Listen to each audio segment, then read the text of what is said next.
संयुक्त trade union मोर्चा का देशव्यापी धरना, केंद्रीय बजट को जन विरोधी, किसान विरोधी और युवा विरोधी बताया। संयुक्त ट्रेड यूनियन मोर्चा द्वारा बुधवार को देशव्यापी धरना प्रदर्शन के माध्यम से केंद्रीय बजट को जन विरोधी, किसान विरोधी और युवा विरोधी ठहराया है। धनबाद के रणधीर वर्मा चौक पर आयोजित मोर्चा के धरना में शामिल हुए इंटक नेता एके झा ने कहा कि संसद में पेश हुआ केंद्रीय बजट जन विरोधी, किसान विरोधी और युवा विरोधी है। सरकार मजदूर विरोधी 4 श्रम संहिता कानून लागू करने पर आमादा है। 4 श्रम कोड को लागू करने के प्रयास को रोकने के लिए संघर्ष और तेज किया जाएगा। पिछले 6 जनवरी को नई दिल्ली में आयोजित केंद्रीय ट्रेड यूनियनों, स्वतंत्र फेडरेशनों और एसोसिएशनों के संयुक्त मंच की बैठक में वर्तमान कारपोरेट सांप्रदायिक शासन के रवैये पर गंभीर चिंता व्यक्त की गई है। सत्तारूढ़ गठबंधन अपने तीसरे कार्यकाल में भी अपनी जन विरोधी और मजदूर विरोधी नीतियों को जारी रखे हुए है, जिससे एक तरफ जनता पर तकलीफों, छटनी, बेरोजगारी तथा बढ़ती गरीबी का असहनीय बोझ बढ़ रहा है। वहीं दूसरी ओर जनता के विरोध और असहमति के संवैधानिक और लोकतांत्रिक अधिकारों पर अंकुश लगाया जा रहा है। धरना के लिए आह्वान किया है वह बहुत प्रशंसनीय है। मजदूरों को कल कारखाना उद्योग हम लोगों को चालू करना पड़ेगा, आउटसोर्सिंग को रोकना पड़ेगा। हमारे कोयला उद्योग के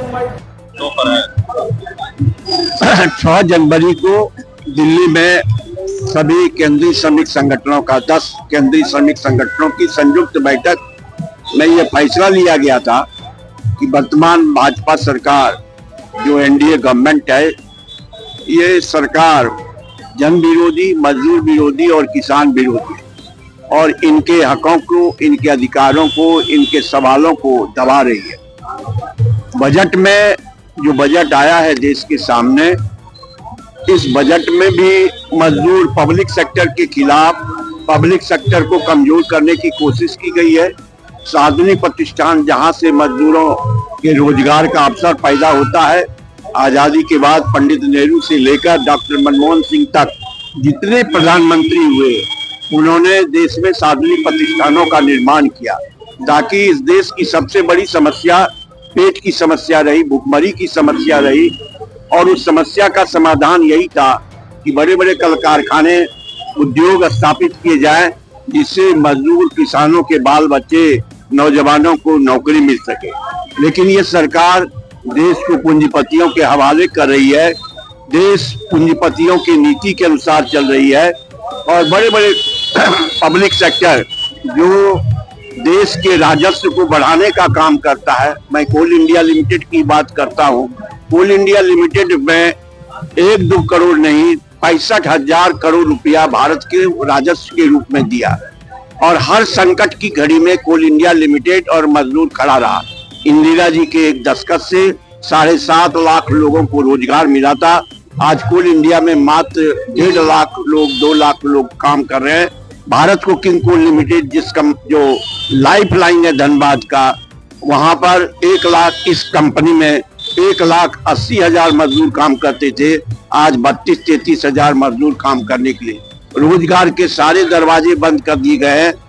जबकि धनबाद का लाइफ लाइन, झारखंड का लाइफ लाइन में बीसीसीएल, सीसीएल सभी है। तो ऐसे हालात और परिस्थिति में जो किसान है उनको भी आपने देखा कि 750 किसान मौत के शिकार हुए, लेकिन इस सरकार ने उसके प्रति संवेदना प्रकट नहीं किया और इस सरकार ने किसानों के साथ न्याय नहीं किया एमएसपी के सवाल पर और आज भी वो संघर्षरत है। हमारे सामने इस सरकार ने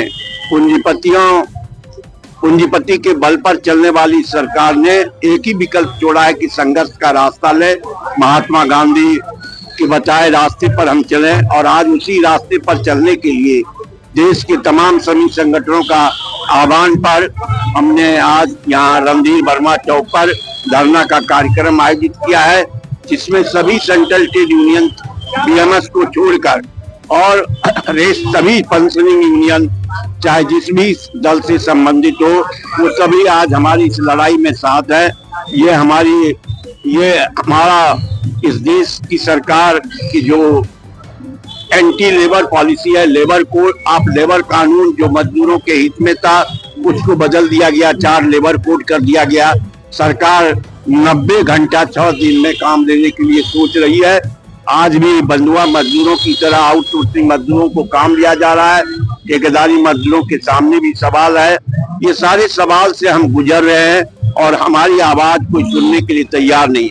ऐसे हालात में हम आज अपनी आवाज सड़कों पर, जब संसद में जब सरकार आपकी आवाज ना सुने तो हम अपनी आवाज सड़कों पर उठाने का काम गांधी के बताए रास्ते पर चलकर करते हैं और उसी के सिलसिले में आज हमारा ये कार्यक्रम हुआ। उन्होंने बताया कि संविधान और उससे जुड़ी संस्थाओं और मूल्यों पर लगातार हमला किया जा रहा है। सरकार निजीकरण, विनिवेश और सार्वजनिक उपक्रमों की बिक्री की अपनी नीतियों को जारी रखे हुए है। आज धरना के उपरांत मांगों को लेकर धनबाद उपायुक्त के माध्यम से राष्ट्रपति को ज्ञापन सौंपा गया। 20 न्यूज भारत के लिए धनबाद से विनोद राज की रिपोर्ट।